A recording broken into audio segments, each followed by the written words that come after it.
Hi friends, welcome back to our channel. ఇవాల్టి వీడియోలో మనం చాలా సింపుల్ గా కొబ్బరి లడ్డు ఎలా ప్రిపేర్ చేసుకోవాలో చూద్దాం. లాస్ట్ వీడియోలో నేను కొబ్బరి అన్నం ప్రిపేర్ చేశాను కదా, అందులో కొబ్బరి పాలు తీయగా కొబ్బరి తురుము మిగులుతుంది కదా, దాంతో అయితే ప్రిపేర్ చేశాను. మీరు కావాలంటే నార్మల్ కొబ్బరి తురుముతోనే ప్రిపేర్ చేసుకోవచ్చు. ఇప్పుడైతే రెసిపీ ప్రాసెస్ లోకి వెళ్ళిపోదాం. ముందుగా ఒక కడాయి పెట్టుకొని అందులో ఒక 3 to 4 టేబుల్ స్పూన్స్ నెయ్యి వేసుకొని మనం ముందుగానే పక్కన తీసి పెట్టుకున్న కొబ్బరి తురుమునైతే వేసుకొని బాగా మంచిగా ఫ్రై చేసుకోవాలి. నేను కొబ్బరి పాలు తీయడానికి అయితే మిక్సీ జార్లో వేసాను, సో అందుకనే ఇంత చిన్నగా ఉంది. మీరైతే కావాలనుకుంటే కొంచెం తురుములాగైతే వేసుకోండి. నేనైతే వేస్ట్ చేయకూడదన్న పర్పస్ మీద అయితే ఈ లడ్డూని ప్రిపేర్ చేస్తున్నా. ఎవరైనా కొబ్బరి అన్నం చేసిన తర్వాత ఇలా మిగిలిపోయిన కొబ్బరి తురుముతో అయితే ఏం చేయాలో అర్థం కాకుంటే ఈ లడ్డూని అయితే ప్రిపేర్ చేసుకోండి. ఇలా కొంచెం నెయ్యి మీకు ఎక్స్ట్రాగా కావాలనుకుంటే కొంచెం యాడ్ చేసుకోవచ్చు. ఈ కొబ్బరి లడ్డు ఆరోగ్యానికి చాలా మంచిది, సో తప్పకుండా మీరు కూడా ట్రై చేయండి. మీ పిల్లలు కూడా చాలా ఇష్టంగా తింటారు.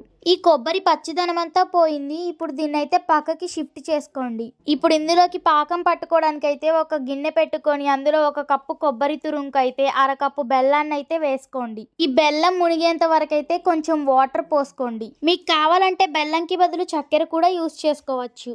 నేనైతే హెల్దీగా ప్రిపేర్ చేద్దాం అనుకున్నా, సో అందుకనైతే బెల్లాన్ని యూస్ చేస్తున్నా. ఈ బెల్లం మెల్ట్ అయ్యేటప్పుడు అయితే ఇలా మధ్య మధ్యలో కలుపుకుంటూ అయితే ఉండండి. ఈ బెల్లం కొంచెం ఇలా మెల్ట్ అయిన తర్వాత అయితే ఇందులో 1 లేదా 2 యాలుక్కాయలను అయితే వేసుకోండి. మంచి ఫ్లేవర్ వస్తుంది. ఈ మధ్య ఏందో కానీ అసలు యూట్యూబ్లో వీడియోస్ చేయాలంటేనే ఇంట్రెస్ట్ రావడం లేదు. ఆల్మోస్ట్ ఒక 1.5 month అలా గ్యాప్ వచ్చేసింది వీడియోస్ చేయక. సో ఇప్పుడు చెయ్యాలంటే అసలుకి ఇంట్రెస్టే రావడం లేదు. కానీ మళ్ళీ ఛానల్ స్టాప్ అయిందంటే మళ్ళీ వాచ్ అవర్స్ అన్ని ఫస్ట్ నుంచి రావాలి. అసలుకే ఇప్పుడు చాలా పోయాయి. సో ఇంకా కంటిన్యూ చేసుకోపోతే కష్టమైద్ది. ఇంతకీ నా ఛానల్ ఎప్పుడు మానిటైజేషన్ అవ్విద్దో. ఇంత కష్టపడి ఎన్ని వీడియోస్ చేస్తున్నాను, కానీ ఏంటో. సరేలేండి, నా మానిటైజేషన్ సంగతి పక్కన పెడితే ఈ పాకం అయితే మనకి బాగా రెడీ అయిపోయింది. ఈ పాకం అయితే తీగ పాకం.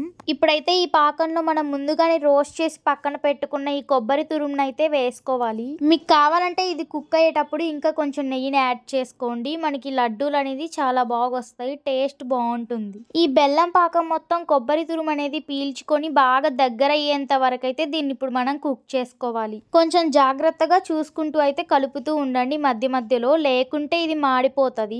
మేము చిన్నప్పుడు అయితే మా ఇంటి దగ్గర ఒక 2 కొబ్బరి చెట్లు ఉండేవి. వాటి నుంచి వచ్చిన కొబ్బరితో అయితే మా మమ్మీ ఇలా ప్రిపేర్ చేస్తూ ఉండేది. ఈ కొబ్బరి లడ్డూలు మరీ అంత ఎక్కువగా చేసేది కాదు, కానీ కొబ్బరి చట్నీ మాత్రం ప్రతిసారి చేసేది. అంటే ఏమన్నా టిఫిన్స్ చేసినప్పుడు అయితే పక్కా కొబ్బరి చట్నీ మాత్రం చేసేది. ఒక పెద్ద కర్ర ఉంటే దాంతో అయితే ఆ కొబ్బరికాయల్ని తెంపేదనో చేసేది. ఎంతైనా చిన్నప్పటి మెమొరీసే వేరు కదా.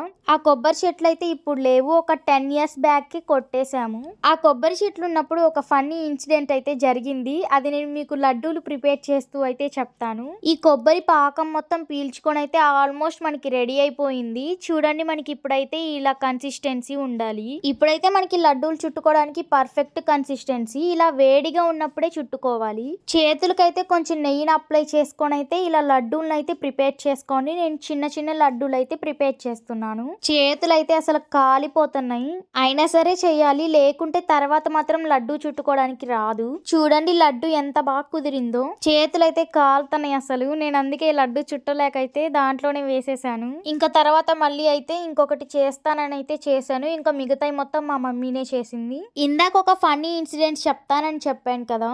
మా మమ్మీ ఏమన్నా చిన్నప్పుడు మాకు తినటానికి ఇస్తే మేము అవి తీసుకొని వెళ్ళైతే కొబ్బరి చెట్టు కింద కూర్చొని అయితే తింటాము. కొబ్బరి చెట్టు పైన అయితే కాకులు, పిచ్చుకలు అట్లాంటి గూళ్ళు పెట్టుకొని ఉంటాయి. మేము తినేటప్పుడు అయితే ఆ కాకులు వచ్చి మా చేతిలో లాక్కొని కూడా పోయాయి.